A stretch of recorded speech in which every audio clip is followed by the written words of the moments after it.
Thank you for coming to our Puerto Rico report back. This summer, we had the privilege of being able to go to Puerto Rico for a community education and resistance course with Professor Monisha and Profa Rosa, along with a professor from University of Puerto Rico, Dr. Anita Yudkin. So we're going to give you a report back about our experience, how it went, and some insights that we're bringing back with us. So our panelists today are all folks who went on the trip with us. This is Marna, Michelle, Victoria. For some reason, when I looked at you, I thought Ana, and I was like, no, your name is not Ana. Carmen, Miguel, and Leslie. My name is Gabriela, and I'm doing your introduction today. If for any reason you do not want to be recorded, we would suggest you sit closer to the back of the auditorium, behind the video camera. And also, there may be photos taken, so if you'd like to not be in pictures, let us know as well. Is there another announcement I need to make? No, I think that's it. Welcome, everyone. Thanks for coming today. Who's first? That's me. Here, pass it. All right. Okay, yeah. So I'll be talking about some of the organizations that we visited, Mutual Aid, and Solidarity. So these are some of the photos that I took while we were there. So first, also forgive me with my pronunciation. I get really nervous when I speak Spanish. So first is La Maraña. This was a really cool one because we watched a documentary about them before we went. It was like one of our first sessions we had online before we went to Puerto Rico, and they basically rose up from my recollection is they rose up kind of around after the big hurricane happened, when they saw that people really needed resources, needed buildings. So they were like, okay, who can we go help? And they went out into the community, build up these buildings, build up these schools, these playgrounds, and it was just so cool to see what we learned in the documentary come to life in person and being in their space, because that was my first introduction to the resiliency of Puerto Rico and their drive for serving their community. So, and it just, they acknowledge that they can't serve everyone, but that they come together as a organization to decide who needs our help right now.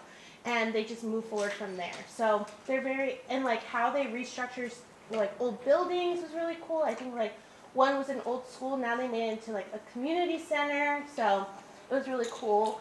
Then it's Goico, and that's the blue building with the people doing the mosaics. No. Yeah. Sorry.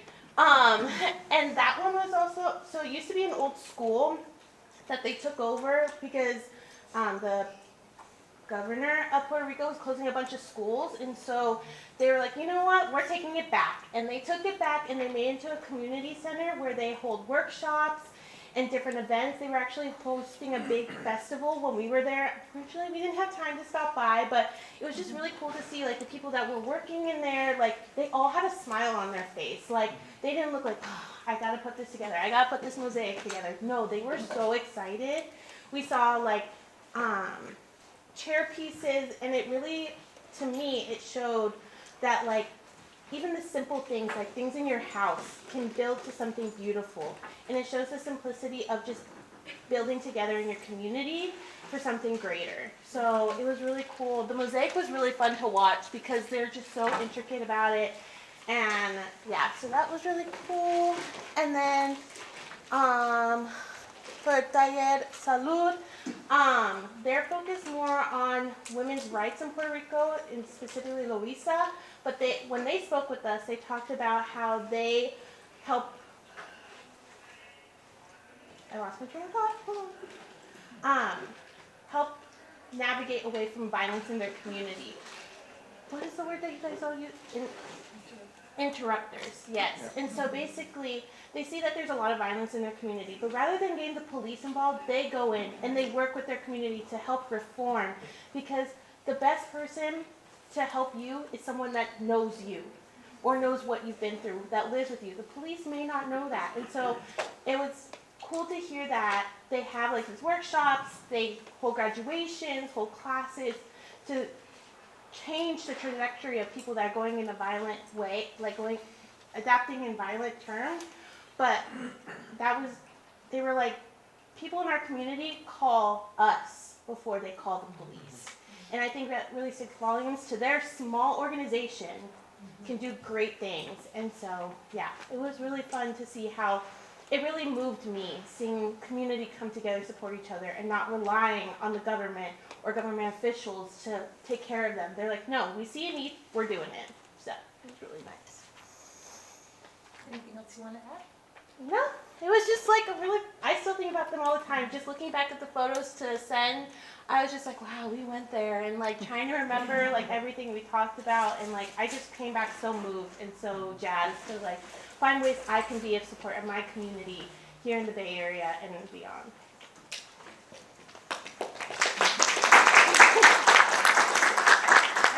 I don't know if it was mentioned, I can't remember, but we'll have time for questions and answers at the end, so after we go to the panelists. Thank you.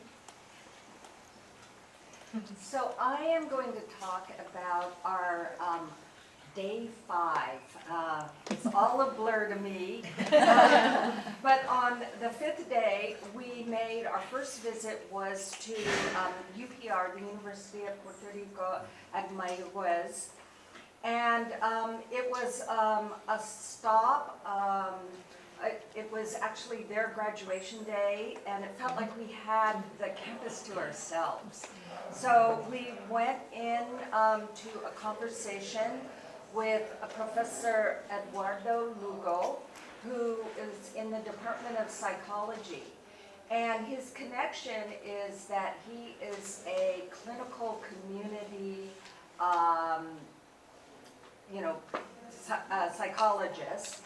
And he shared with us a couple of different ways that helped us understand what we were seeing on the ground with all of these community organizations. So he was the director of the Commission on the Reduction of Poverty of Children in Puerto Rico.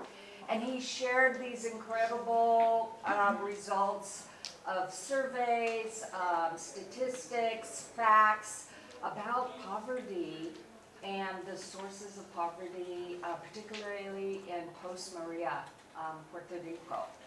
And so that gave us an incredible context of what we were seeing and talking with community and seeing the acts of resilience and intervention. He also shared his experience with, I think it was his love project, his passion, for a group mutual aid organization called Impacto Juventud.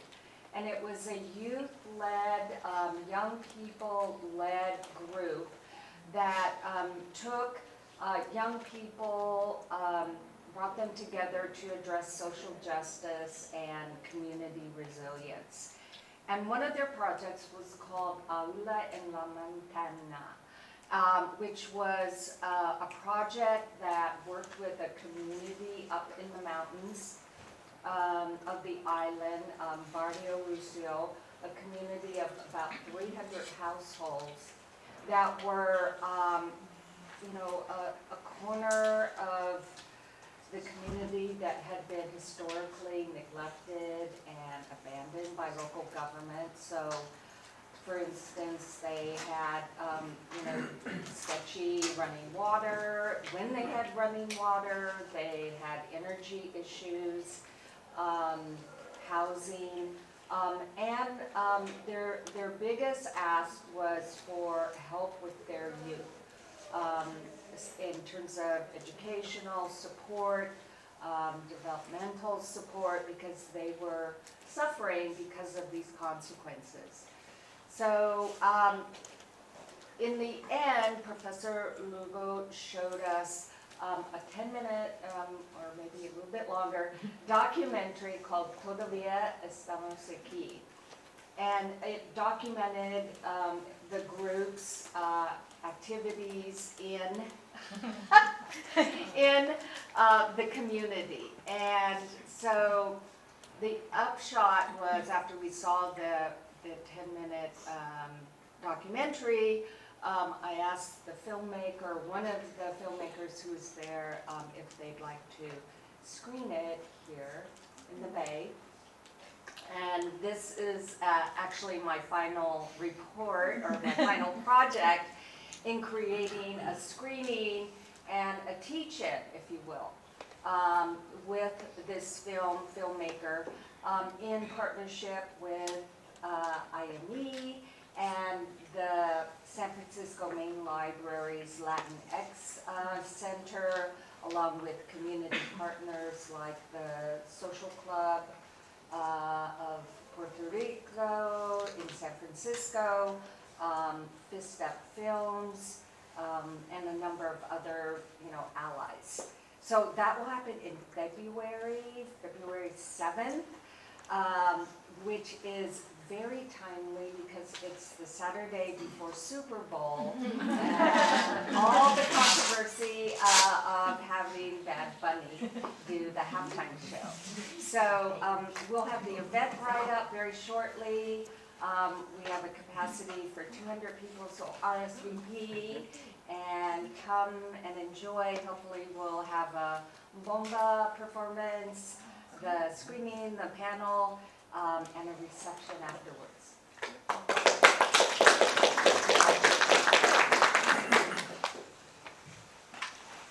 Oh, this is me.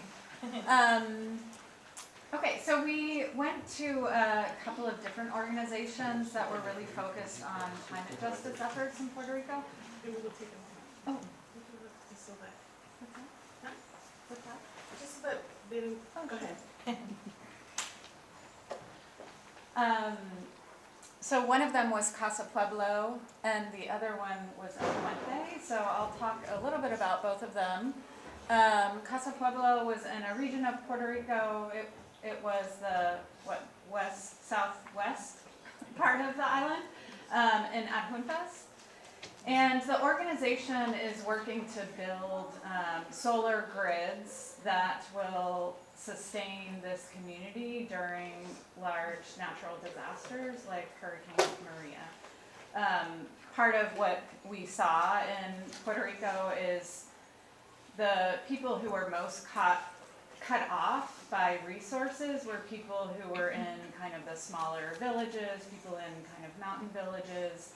And what was really, that I just found kind of way ahead of anything that we're seeing in the United States as far as climate justice and climate preparedness, is the thoughtfulness in thinking about developing a solar grid for a town that will enable them to have grocery stores where food is kept cold, where, and schools will be able to stay open, the community will be able to kind of sustain itself regardless of what kind of infrastructure support is occurring.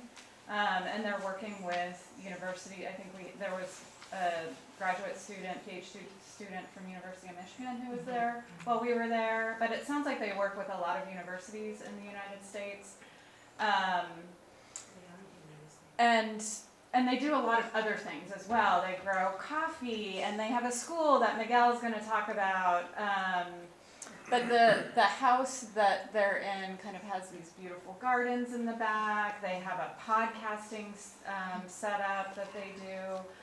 And it was all kind of this vision birthed out of the love of this couple and these environmental activists and just kind of human rights focused people and organizers that are being carried on by kind of their son and other people in the community. So it was a really beautiful experience to be there and to just also envision what might be possible as far as climate resiliency goes, which I think in the United States we're not really talking about that yet, but in Puerto Rico where they're on an island and where the electrical grid is very kind of archaic and not able to sustain them well on a regular day, there are kind of leaps and bounds ahead of visioning what they might do to be self-sustaining in the face of climate disasters. And then the other organization that we visited that is also doing some really cool stuff in terms of climate justice is El Puente. And El Puente it started here in the United States, in New York and Brooklyn. And now they also have an organization, a sister organization in Puerto Rico. And what they're doing is going into schools and really kind of teaching young people about climate change, teaching them about climate activism, getting them thinking about ways that they can not only help to build resilience in their own community, but kind of be active in advocating for climate justice resources in their communities. So it was really inspiring to see people working in that way for something that I think in the United States we still have folks denying that it's even occurring. So so that is my piece on climate justice.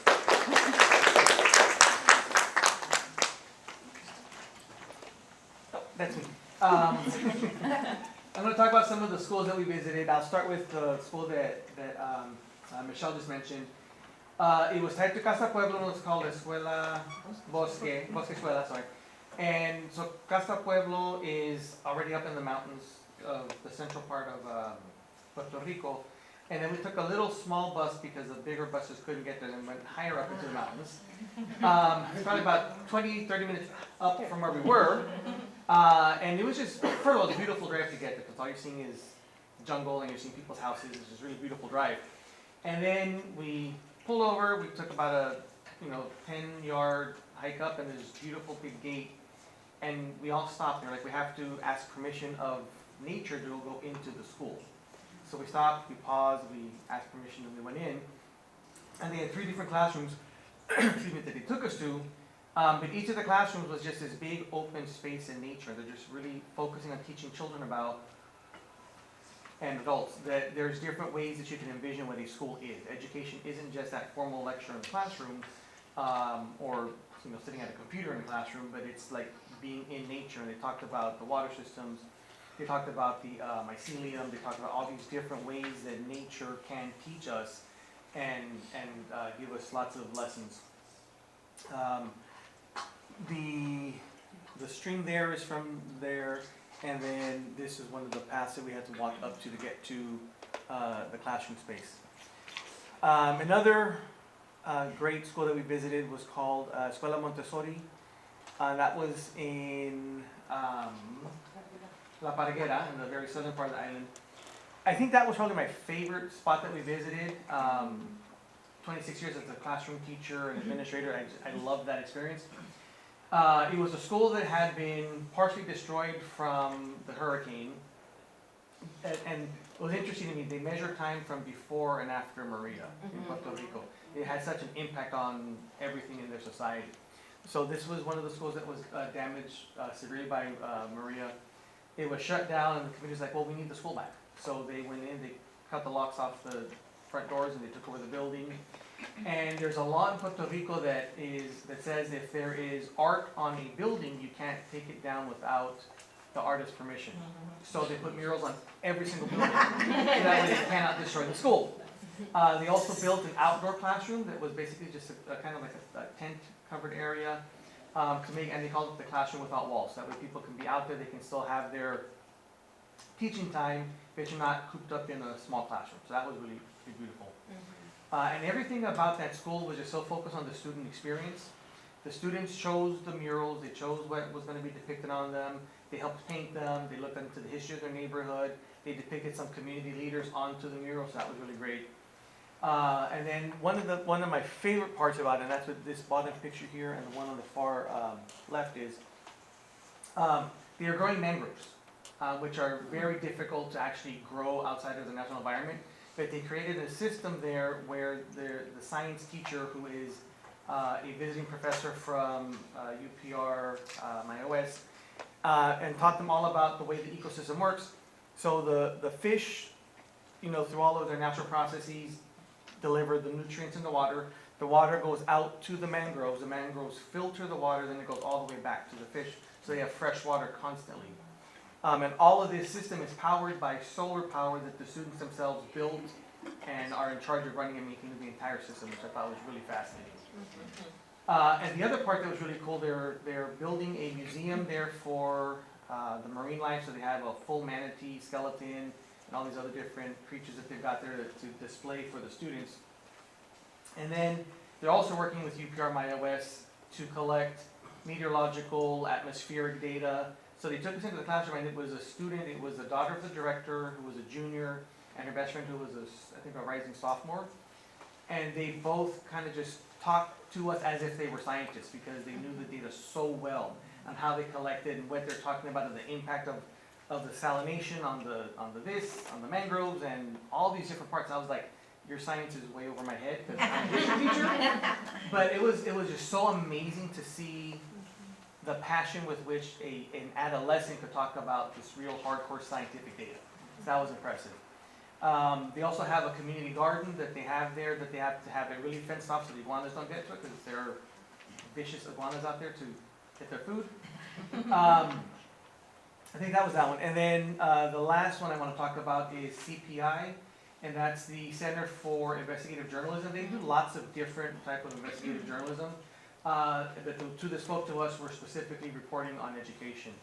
And unfortunately, the Puerto Rican government and the American government have closed hundreds and hundreds of schools in Puerto Rico over the last 10 years. I think the number was like those 500 or 700 schools, which means all of the other schools are going to be overly impacted with students.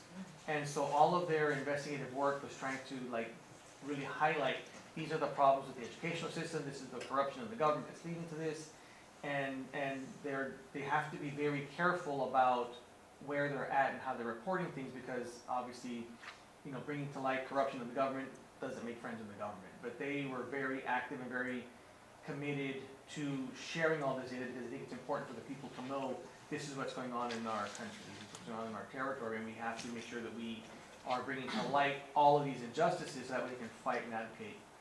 And I think for me, that was the biggest thing I took away from all of these organizations. Every single one of them, regardless of the work they're doing, they're all advocating for their communities, advocating for the rights of the Filipinos. And it was very much, we don't care what we need to do, we're just gonna get it done. If we need to break into buildings and take them over, we're gonna break into buildings and take them over. They don't worry about plans, they don't worry about logistics, they don't worry about how we're gonna fund it. They're like, this needs to get done, you're gonna do this, you're gonna do this, I'm gonna do this, you're gonna do this. We'll meet next week, we'll have it done. It was so much, it was so action-oriented that they just get it done. So I thought that was really beautiful. That was my takeaway.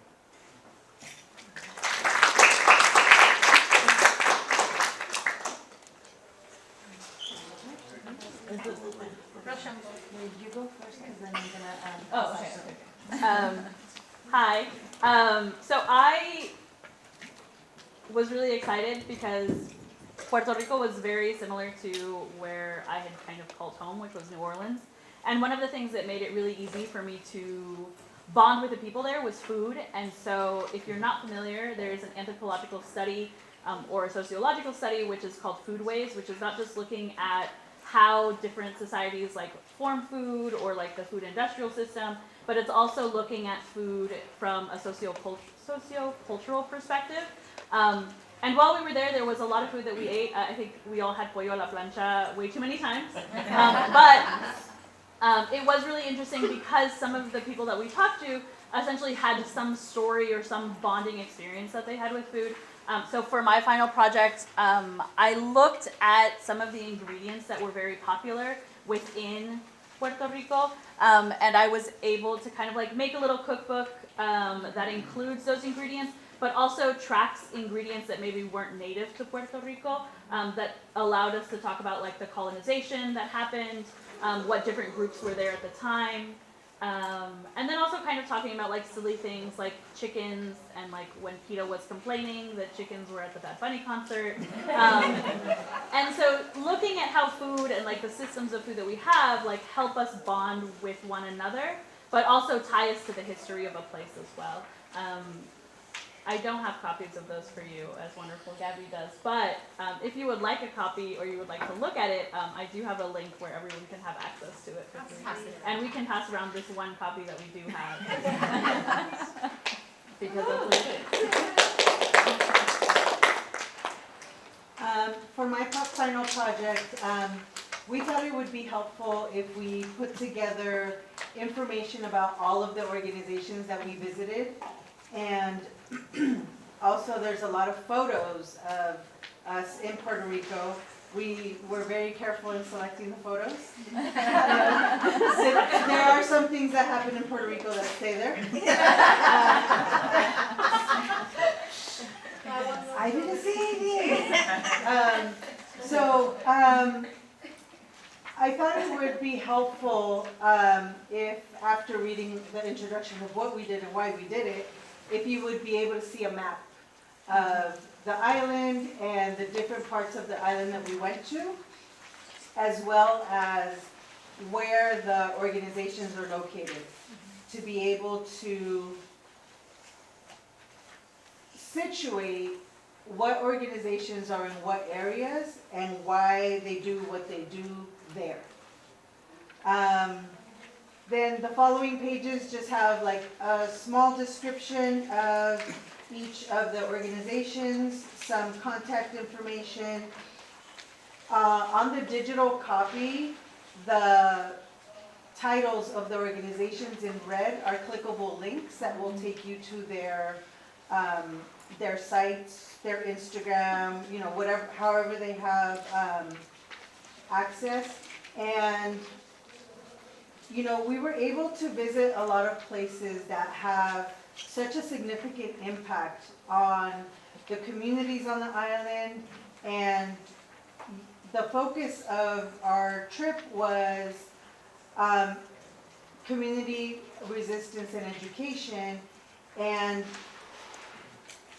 what I really enjoyed was that education is not limited to a classroom, and we were able to get a lot of it from like the decolonial walking tour, where we're outside and we're at the different places and getting to know some of the history, and not the sanitized history text version of history, but like from the community. Like they were talking to us about how there are different art pieces and sculptures that are around the island that continue to promote the colonization of the island, right?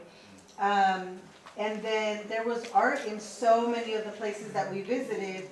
And like at El Puente, they had this big paper mache sculpture of, there was the tree, and it was so much, I don't even remember all of the details, but like teaching through art, right? And being able to convey the importance of the education through the art. I think one of my favorite activities was Bomba Clandestina. And being able to go to their taller and learn about the history of Bomba.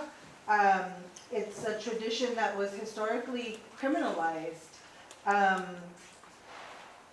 and meant to suppress the culture of the people of Puerto Rico, right? So Bomba as an act of resistance, music and art as a way to continue tradition and convey culture and pride and beauty and activism, right? All of those things together in a way that's really beautiful. And then, we did have a lot of fun times. You see some of the pictures. But we also got to visit Samuel Lind and his art studio and his home.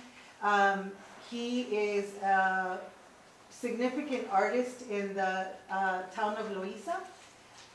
And a lot of his art has to do with nature and culture and highlighting a lot of the culture of Puerto Rico that is not necessarily touched by colonialism in a way that it gets washed down, right? And a lot of spirituality and a lot of spiritual tones in his art as well. So just really trying to capture as much of our trip as we could onto these pages, and hoping to share information about the different organizations, and maybe you're interested in some of the work that they do and you have contact information to reach out to them and see if you can get involved.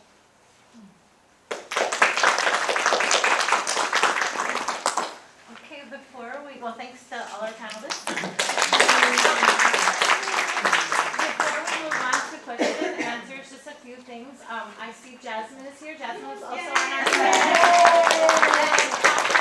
Jasmine, if you have something you would like to share, like any words, I don't mean to put you on the spot, but I am. She was my roommate, so. You guys met there, right? Yeah, we met there. Yeah, thank you, Marina. Yeah. Thank you all. This was like so beautiful. It took me back so much, and like such a hard week here on the mainland, and just like so beautiful to remember the strength of all of these organizations. I think something that was coming up for me, reflecting on this week and reflecting on what you all were sharing, was something that Dr. Eduardo Lugo shared from the University of Puerto Rico, Mayagüez, which was no more resilience without resources, and talking about how there's this kind of there's this beautiful work that's being done in Puerto Rico to save lives, and at the same time we need to be careful about the way that we romanticize that work, because the U.S. government is actively stealing the resources of Puerto Ricans, and it came up a few times, like with the closures of schools, and where the teachers, before they would share with us, they would ground us, and like the government has a responsibility to Puerto Rican students. They have a responsibility to have public schools, and so so it's just something that's coming up. Is like we need a free Puerto Rico, and like once Puerto Rico achieves its independence, that's when the Puerto Rican people can really start to determine what the island will look like. Thank you. And then I also wanted to just thank Dr. Bajaj and Dr. Jimenez. If there's any words that you wanted to share before we go into, and thank you for, you don't have to, but. I'll just say the idea of the trip came about in talking with the co-professor from the University of Puerto Rico, Anita Yutkin. Her and I were just chatting and talking about how, outside of Puerto Rico, and especially outside of the East Coast, where there's not a large Puerto Rican diaspora, there's not a lot of awareness of the colonial relationship between the United States and Puerto Rico over 25 years, 27 years long, this relationship that results in extreme inequities. And a lot of us don't know about it, yet, our tax money is funding, and, there is this unequal relationship, and wanting to expose students to this issue of like, we studied abroad, but it's not really abroad because it's a colony of the United States, and that, that colonial, we talk about colonialism, post-colonialism. Today I did a lecture on decoloniality and post-colonialism. We're still engaged in this colonial relationship, and what does that mean? We're implicated in it, but we don't know, we're not taught about it in our K-12. So what does it mean to engage people to people, right? So educators, activists, organizers from here, engaging with educators, artists, activists, scholars from there, like what could that people-to-people connection look like, and what could come out of it as a learning opportunity and as an opportunity for these beautiful final projects that people are doing, and the ongoing connections with folks from here and folks from there. And there were many other projects that came out of the class, curricula, resources, ongoing collaborations. So that was the impetus for it, and we were fortunate enough to take 16 students and have this amazing week-long experience. Thank you. Similarly, as Moisha shared, I actually had never been to Puerto Rico. This was my first time. And I think all the things that they were sharing, it was just like, I've been to a few other Caribbean places, and then, so I think one thing for me that stood out so much is how much the geographic proximity, like, is so close to like Cuba and to like all these other countries, and yet the political, socioeconomic reality is like completely different, right? And so I thought that juxtaposition was really like powerful. I think the other thing was, as everybody mentioned, the organizations that we got to go to and see it was just this very, not to romanticize, but also very inspirational of like, we're going through that now in terms of how do we connect and develop more of a mutual aid with each other and for each other when we're seeing all these ICE raids and National Guard and all of this happening. So it just felt like this very beautiful, powerful learning experience with all these beautiful students that I got to know. We got to know each other like day and night. And it was beautiful. And then my beautiful, amazing colleagues, my colega Monisha and she's my sister, we're holding the department down, but I just always learn with her and from her, and just like how beautifully we only got to go to these places because of Monisha's relationship to this professor and that professor's relationship to these organizations who are like, they didn't let anybody in the door and be like, here's our stories and here's how we're resisting and taking, like, so I think those things were really powerful and beautiful, and I'll stop there. I wanted to mention that prior to traveling to Puerto Rico, we read this book or listened to an audio version in my case because it was a lot. Puerto Rico and National History. So this is something that is like very dense, full of information, but it was great to have this, knowledge before going. And so my name is Marna, and I'm a teacher in SFUSD, formerly OUSD.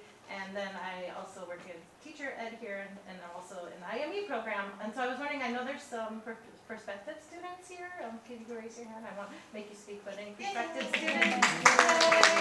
And current students, the rest of you are all current students, correct? So I think that I just wanted to share, thank you so much. I know you have a class. That having these experiences, like traveling with fellow classmates and colleagues and then seeing like the theories that we're all learning about, in action, I think that was really powerful. And also just thinking about in terms of the organizing that's happened in a place like Puerto Rico, like the grassroots organizing, knowing that Puerto Rico is a collectivist culture. We know that US is very individualistic, but we do have, of course, collectivist pockets throughout our country, and I feel like that's what humans crave, is that connection and collectivism. I think that individualism, is something that has been imposed on us. And so thinking about, as Jasmine said, like not to romanticize, but I think we can, what I took out of this experience is that, especially from the Marania that was mentioned, is this idea, because my research was doing participatory action research, so this idea of like community development that is just development, recuperación justa they call it, and it's participatory so that everyone is involved. It's not somebody like an urban planner coming saying, oh, we're going to do this for you, do you approve? It's really grassroots, and the fact that that takes time. And so all of these struggles, like reading this book, sometimes I was like, oh my God, like this is a lot, like it's a lot, our histories are a lot. And so just remembering that the struggle is ongoing, and I feel inspired. Despite the horrific things and the fear that's, the terror really that's been imposed on us over this last week, and then just thinking in Chicago and everything that's happening, like that, the fact that this is happening, it's also like on the flip side, like we're seeing mobilization and organizing like I haven't seen in a long, I don't know, in many years, right? So the fact that people are coming together, that is what gives me hope. So I feel so grateful. It was such a privilege to have this opportunity, and I hope those of you who are prospective students see this kind of as an example of the IME program is a really powerful place to be, and inspiring, and gives me hope. It's given me hope over the years. I just want to say thank you so much to Gabby for helping out always with getting our food to us. Thanks, Monisha, for arranging the food as well, and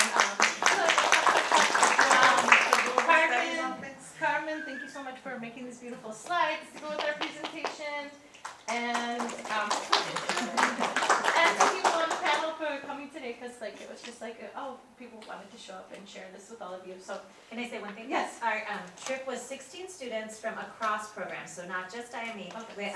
Victoria's and HESA, we had ONL, we had teacher ed, and then a lot of IME since it was housed in our department. But I know some of the prospective students are from other departments, and the School of Ed has great opportunities like this. yes. And I do want to add to that point. I was going to bring that Oh, up sorry. because I was the only one from my program that went, and I was so nervous. So, I had never done study abroad, never known anybody from here, but I came back with such a stronger sense of community at USF. So just know that, like, take that leap. Even if you're gonna be the only person, because you're gonna come back with friends anyways, because also you're stuck with each other for a week, so you gotta be friends. But yeah, I just want to make that point that it's okay if you're the only person from your program. I did it, and I was able to still feel connected. And also, just want to acknowledge that this space is not like how we would like to have, we would like to have a space where we're like in a circle, we can all see each other, and so this is kind of contrary to like our beliefs about how education is, right? I'm sitting here telling you things. But we want to engage you in a conversation now, so if you have questions, I was curious if there's anyone of Puerto Rican descent who's here, that has any impressions from it, or anyone that would like to share, like, what your thoughts are, or questions. Well, I have a question. I've never known anything about this, but why is it that the government is shutting down schools? Is it simply corruption, or do they have like a reasoning for it? They say for cost saving. Oh, Yeah. cost saving? Yeah. That's the official reason is that they're doing that, but it's also, what CPI was telling us was that a lot of this trying to suppress the history and just kind of, the less educated communities are, the less they're gonna fight back. Yeah. And I would add that if you remember here, when Hurricane Katrina happened and in New Orleans, like so many schools were closed and then they became charter schools, and now it's like almost all charter there.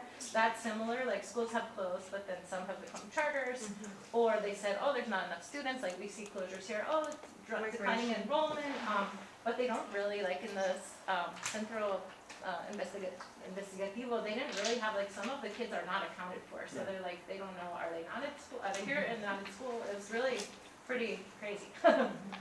Yeah. Any other questions, comments? We have a few more minutes. I do have a question. So what is the relationship like for artists like Bad Bunny, but maybe like less well known, I guess, but well known within their communities that are raising awareness and educating people? Because like in Nicaragua, people can't go back. If you have a name out here, it's unsafe for you to go back, or any of your family members. What is that? Is there any of that with Puerto Rico, or even the people that are raising people's consciousness are welcomed by their own government too? It's not the same level. It's not the same because I think because it's part of the United States, everything's in dollars, people have a different level of life. You don't need a passport to go there. Yeah, It's like people the US working and territory. they didn't pay it in dollars, there's still poverty, there's still inequality.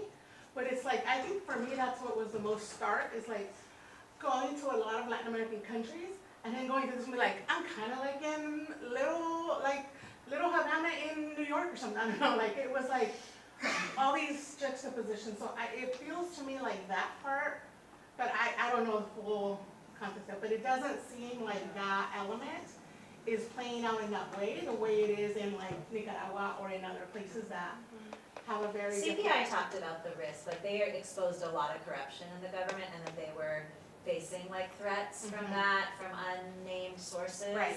But I don't know that we heard about threats to artists. like livelihood in the same way by a lot of the other organizations that were also politically vocal in the same way.